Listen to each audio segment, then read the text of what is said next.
Bem-vindo de volta a Carsportes. Hoje vamos mergulhar fundo em um dos segmentos mais importantes e muitas vezes subestimados do poder aéreo moderno, as aeronaves de treinamento e ataque leve, e mais importante ainda, como o Brasil em 2026 está aproveitando essa categoria não apenas para o treinamento avançado de pilotos, mas também como uma solução de ataque econômica em combinação com seus programas de mísseis em evolução. Se você vem acompanhando os avanços da indústria de defesa sul-americana, sabe que o Brasil tem seguido uma estratégia de independência, acessibilidade e adaptabilidade, e em nenhum outro lugar isso fica tão evidente quanto na forma como emprega e desenvolve aeronaves na função de treinamento e ataque leve.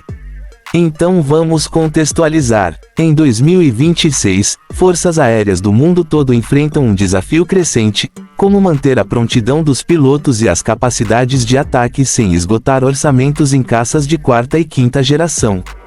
Países como o Brasil não têm recursos ilimitados, então a grande questão passa a ser como treinar pilotos para conflitos de alta intensidade enquanto, ao mesmo tempo, operam aeronaves capazes de cumprir missões reais de combate a uma fração do custo de jatos modernos como o Gripen e ou o F-35.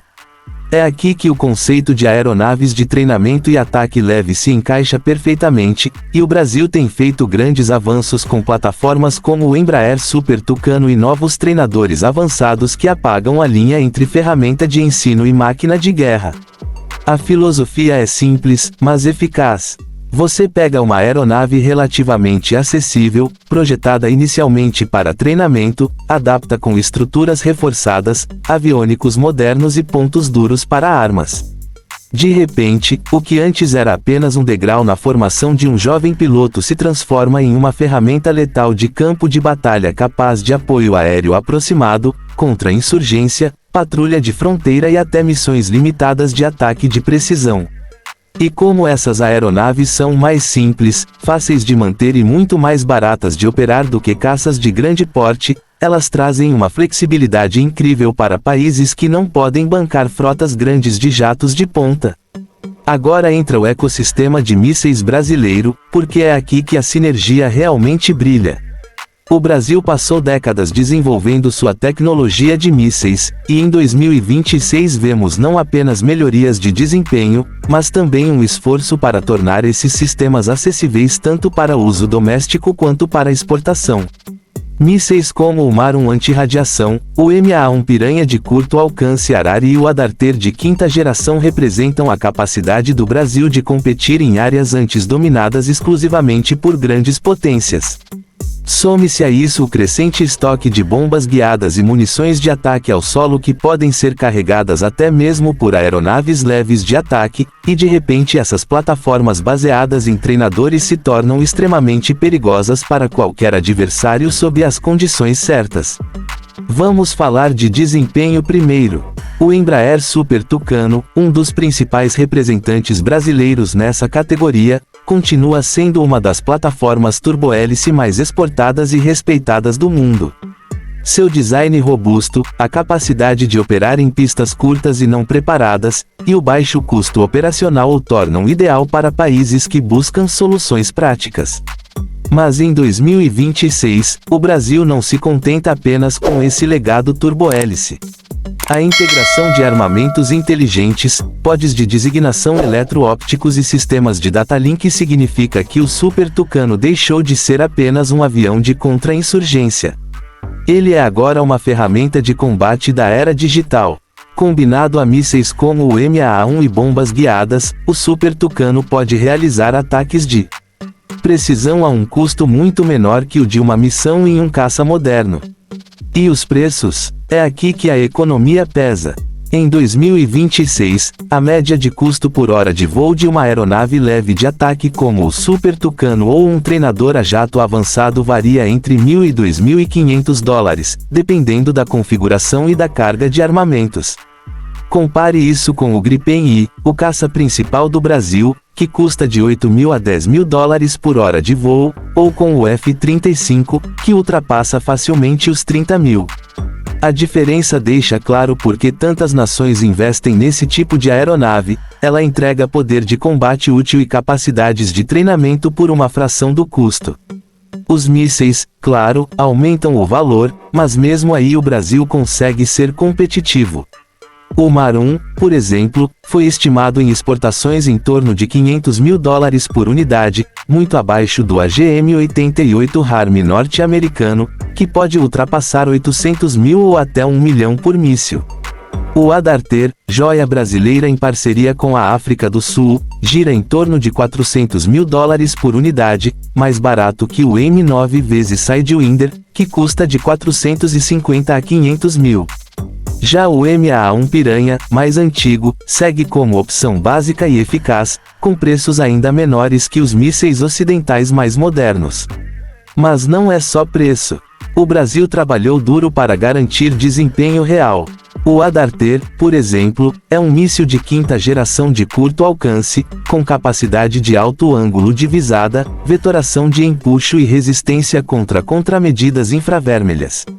Ele pode ser instalado em caças avançados como o Gripen, mas também em aeronaves leves de ataque, desde que haja integração adequada de aviônicos. Imagine um Super Tucano carregando um míssil desses, dando a ele potencial de combate aéreo além do que se espera de um turbohélice. Não substitui caças de primeira linha, mas garante poder dissuasório real para forças aéreas menores. Outra vantagem está na estratégia de exportação.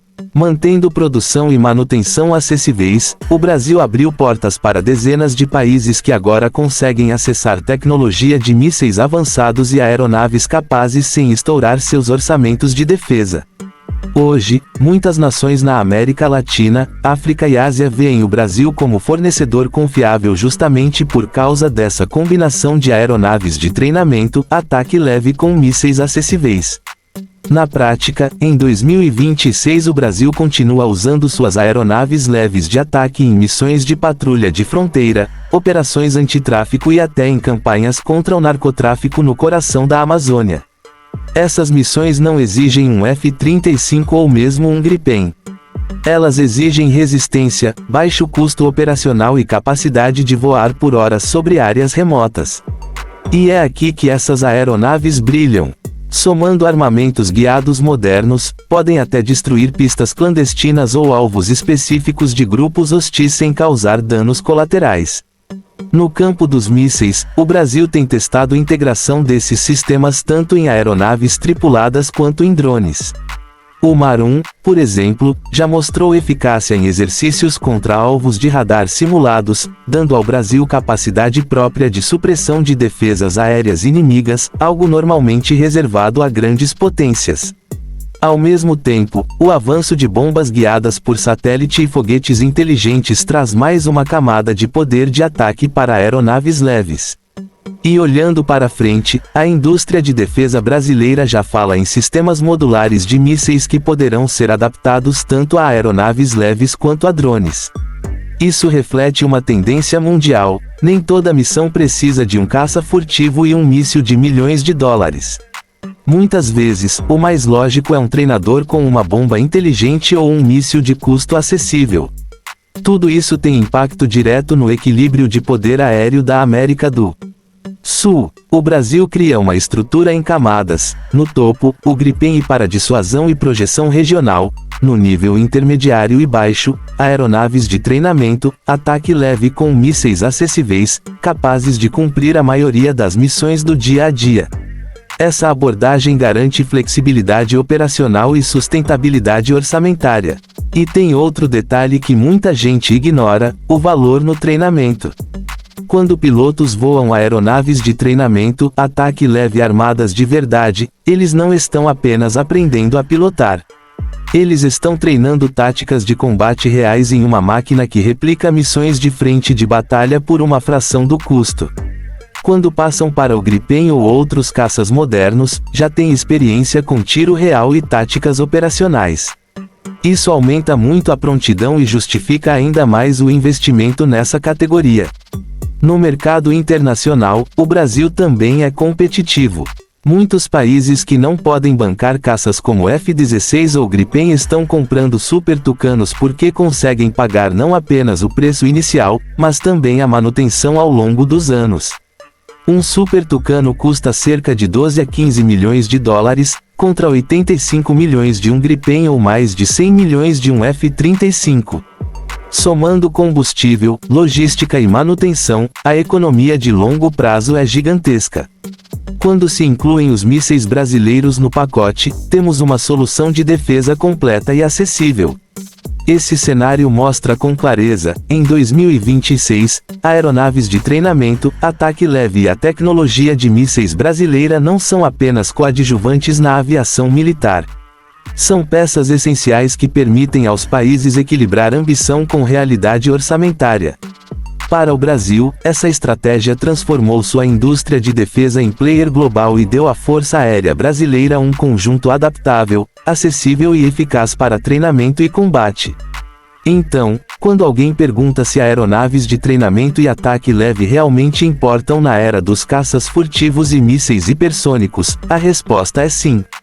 Importam porque preenchem o espaço entre operações de rotina e guerra de alta intensidade. Importam porque permitem que países como o Brasil equilibrem custo e capacidade. E importam porque, nas mãos certas, com os mísseis certos, podem ser tão perigosas quanto um caça de linha de frente. E assim encerramos o mergulho de hoje. A história das aeronaves de treinamento, ataque leve e dos mísseis brasileiros em 2026 é uma história de pragmatismo, inovação e custo-benefício. É a prova de que design inteligente e armas eficientes podem entregar capacidade real sem orçamentos bilionários. E como sempre, vamos continuar acompanhando esses avanços, porque o que acontece aqui muitas vezes ecoa no mercado global de defesa. Se curtiu essa análise detalhada e quer mais reviews sobre aeronaves, mísseis e estratégias de defesa ao redor do mundo, não esquece de ficar por aqui, deixar o like e comentar sua opinião. Até a próxima, eu sou Carsportes, e estou saindo.